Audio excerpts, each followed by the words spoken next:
আগামী 6 সেপ্টেম্বর বিশ্বব্যাপী প্রেক্ষাগৃহে মুক্তি পাওয়ার কথা রয়েছে কঙ্গনা রানাউত অভিনীত পরিচালিত প্রযোজিত সিনেমা ইমার্জেন্সির। কিন্তু মুক্তির 7 দিন আগেও ছবিটি মুক্তি নিয়ে শঙ্কা কাটছেই না।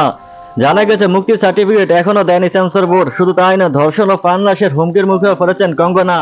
সম্প্রতি নিজের সোশ্যাল মিডিয়ার হ্যান্ডেলে পোস্ট করা একটি ভিডিওতে কঙ্গনা প্রকাশ করেছেন যে তার পরিচালিত এই ছবি এখনো সেন্সর বোর্ডের তরফে সবুজ সংকেত পায়নি। তাই তো সেন্সর সার্টিফিকেটের অপেক্ষা এখন এই অভিনেত্রী বা পরিচালক। ছবির সমস্যা নিয়ে কথা বলতে গিয়ে কঙ্গনা ভিডিও বার্তায় বলেন, অনেক ধরনের গুজব ছড়িয়েছে যে আমার ফিল্ম ইমার্জেন্সি সেন্সর সার্টিফিকেট পেয়ে গেছে। এটি সত্য নয়। আমাদের ছবিটি সিবিএফসির তরফে প্রাথমিকভাবে ছাড়পত্র পেলেও সেন্সর সার্টিফিকেট আটকে গেছে। কারণ সেন্সর বোর্ডের সদস্যরা প্রাণনাশের হুমকি দেওয়া হচ্ছে, যে কারণে শংসাপত্রটি বিলম্বিত হচ্ছে। কঙ্গনা আরো বলেন, সেন্সর বোর্ডের উপর অনেক রকমের চাপ রয়েছে যাতে ইতিহাসের সত্য আখ্যান পর্দায় তুলে না ধরা হয়। তবে কঙ্গনার হুঁশিয়ারি, নির্দিষ্ট সময়ের মধ্যে যদি শংসাপত্র না পাওয়া গেলে তিনি আইনি লড়াই করবেন। সম্প্রতি সংবাদ মাধ্যমের কাছে কঙ্গনা বলেন, আশা করছি আমার ছবিকে সেন্সর সার্টিফিকেট দিয়ে দেবেন। যে কয়দিন আমাদের শংসাপত্র পাওয়ার কথা সেই দিনই বহু লোকে নানা রকম নাটক করলেন।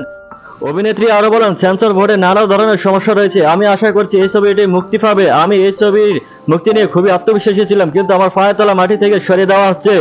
আমাকে ওরা কিছুতেই ছাড়পত্র দিচ্ছে না।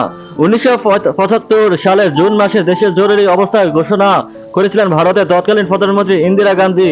সেই সময় একটানা 11 মাস জরুরি অবস্থায় জারি ছিল। বলা হয়, গদি বাঁচাতে গণতন্ত্রকে গলা টিপে হত্যা করেন নেহরু কন্যা।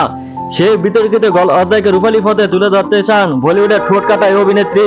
তবে আদতে আসন্ন ছবিটির ভবিষ্যৎ কি তা নিয়ে সংশয় রয়েছেন এই অভিনেত্রী।